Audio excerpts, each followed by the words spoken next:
저는 오늘 갑천의 물을 마시는 건 아니고 자동차의 연료로 쓸 수 있을까에 대해서 발표를 진행하도록 하겠습니다. 자세한 내용, 합성생물학이 무엇이지 이런 거는 또 다른 좋은 박사님들께서 많이 설명을 해주시고 저는 이걸 어떻게 응용을 하는가에 대해서 설명을 드리도록 하겠습니다.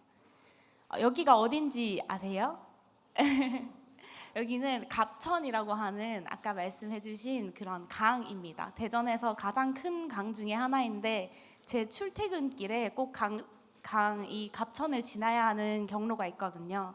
저는 물을 좋아해서 강이나 바다 이런 곳들을 지나가면 가만히 서서 관찰을 하고는 합니다. 그래서 출근길에 이렇게 사진을 찍기도 하고 또 퇴근길에도 경치를 감상하면서 사진을 찍고는 합니다. 그러던 중에 연구를 열심히 하고 집에 돌아가는 길에 강을 바라보면서 요즘 기름값이 참 비싸다고 하는데 그럼 이 강물을 그대로 떠다가 자동차에 넣을 수는 없을까라는 엉뚱한 상상을 한번 해보기는 하였습니다. 그러면은 오늘 주제는 이것을 실현화할 수 있는 방법에 대해서 제가 설명을 드리도록 하겠습니다. 제가 속한 기초과학연구원에 대해서 간단히 설명을 드리면 Institute of Basic Science라고 IBS라고 많이 줄여서 부르는데요. 그 중에서도 여러 가지 연구단이 있는데 저는 Center of Genome Engineering이라고 하는 유전체 교정 연구단에 속해 있습니다. 예전에는 유전자 조작이라고 많이 얘기를 했죠. 근데 그것이 조금은 부정적인 의미를 가지고 있어서 요즘은 유전체 교정이라고 많이 합니다. 그 중에서도 저는 이제 저는 그 중에서도 조류를 담당하고 있습니다. 여러분이 생각하시는 이 새 조류 아니고요. 조수 간만에 차 할 때 그 조류 아니고요. 저는 바로 이 해조류의 조류를 담당하고 있습니다. 이 조류라고 한다면 흔히들 이렇게 생긴 조류를 생각하시지요. 이것을 해조류라고 합니다. 조류는 사실 이 해조류 말고도 엄청 다양한 종류가 있는데 크기에 따라서 구분을 많이 하고 합니다. 그래서 저희가 아는 이 거대 조류를 해조류라고 하고요. 다른 조류도 있는데 바로 이렇게 생긴 미세조류라는 것이 있습니다. 이 미세조류를 눈으로 보이지 않는다고 해서 미세한 크기다라고 해서 미세조류라고 하는데요. 이 미세조류는 쉬운 말로 식물성 플랑크톤이라는 말 많이 들어보셨죠? 그 식물성 플랑크톤입니다.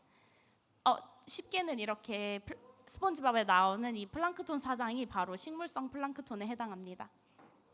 이 식물성 플랑크톤은 바다에만 사는 것이 아니라 담수라고 하는 이런 강, 호수에도 많이 살고 있는데요. 저희 물 보다 보면 물떼기잖아요. 분홍색으로. 그것도 조류의 일종이고요. 바다에 수족관에 보면 초록색 이끼가 끼는 것도 모두 조류입니다. 그래서 이 갑천에도 당연히 많은 종류의 미세조류가 살고 있습니다. 그래서 왜 조류가 중요한지에 대해서 간단히 설명을 드리고 싶은데요. 여러분 석유가 뭐에서 나온지 혹시 아세요? 석유의 기원을 아세요? 공룡 맞아요. 공룡이 맞고요. 그 공룡이라는 설이 가장 유력했죠. 그래서 공룡이 죽어서 땅에 묻혀서 석유가 되었다라는 의견이 하나 있고요. 그 다음으로는 공룡이 이렇게 많지가 않았는데 이렇게 많은 석유가 될 수 있을까라는 의문에서 그러면 석탄이 땅에 묻혀서 응축이 돼서 기름이 됐다라는 의견도 있습니다. 하지만 이것도 좀 오래된 의견인데 라는 생각이 있어서 요즘 대세는 바로 미세조류가 석유가 되었다라는 것입니다. 미세조류 그 눈에 보이지도 않는 게 그 물때가 어떻게 석유가 됐을까라는 생각을 할 때는요. 그 이유가 있습니다. 저희 체지방 아시죠? 그 날씬한 친구들은 한 체지방이 10에서 20, 좀 통통하고 귀여운 친구들은 한 30 넘어가잖아요. 근데 바로 미세조류는 70%에 해당하는 체지방률을 가지고 있습니다. 몸이 거의 기름으로 이루어져 있다고 생각을 하시면 돼요. 그렇기 때문에 기름으로 석유의 주인이 될 수 있다는 의견이 많이 생겨나고 있습니다. 이 석유를 생겨난 것은 이미 생겨났지만 그럼 지금은 우리 미세조류에서 이 기름을 뽑아낼 수는 없을까요? 그 방법은 바로 바이오퓨엘 프로덕션이라고 하는 방법을 사용하면 됩니다. 저희 식물에서도 이미 기름을 많이 뽑아내잖아요. 제일 유명한 건 참기름도 있고 올리브유도 있고 하는데 이것도 동일한 방법으로 추출이 가능합니다. 일단 미세조류를 햇빛을 열심히 쬐어주면서 광합성을 하고 키우게 됩니다. 그런 다음에는 얘네들을 말려줘요. 그럼 가루로 만든 다음에 기계를 이용하여서 기름을 쭉쭉 뽑아낼 수 있습니다. 그것을 바이오 리파이너리라고 하는데요. 저희 석유 정류하는 것처럼 얘네들도 기름을 만들어서 뭐는 휘발유로, 뭐는 등유로 이렇게 나누어서 여러 가지 기름을 추출할 수 있습니다. 그렇게 이용하면 자동차에도 당연히 쓸 수 있고 심지어는 비행기에 들어가는 기름도 이 바이오 연료를 이용하여서 사용할 수 있습니다. 하지만 여러분 길가를 지나가다 보면은 미세조류 주유소 본 적 없으시죠? 그 이유는 아직까지 실용화가 되기에는 많은 한계가 있기 때문입니다. 가장 큰 이유로는 몸에 70%의 지방이 있다고 했는데 막상 추출을 해보면 70%가 전부 나오지 않거든요. 그 이유는 가장 큰 이유라고 추측되는 것은 얘네도 식물이기 때문에 미세조류에 세포벽이 많이 있기 때문입니다. 이것 때문에 방해가 되어서 세포를 터뜨렸을 때 잘 깨지지도 않고 또 추출을 할 때 많은 오염물이 생겨서 방해가 되기 때문입니다.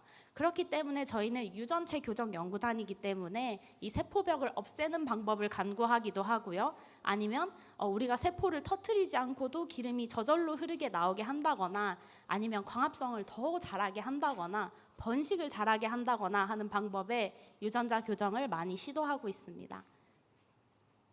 그래서 합성생물학이라고 말씀을 드린다면 이제 생물을 가지고 저희가 원하는 물질을 얻어내기 위해서 아니면 우리가 원하는 공학적인 활용을 위하여서 유전자를 교정하거나 어떠한 세포의 특성을 변형하는 것을 말을 합니다.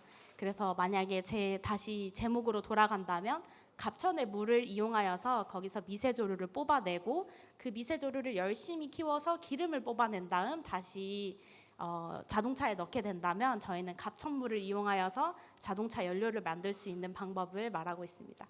그것이 합성생물학이고요. 좀 더 나은 미래를 만들기 위해서 자연 친환적인 개발을 위하여서 저희가 열심히 합성생물을 연구하도록 하겠습니다.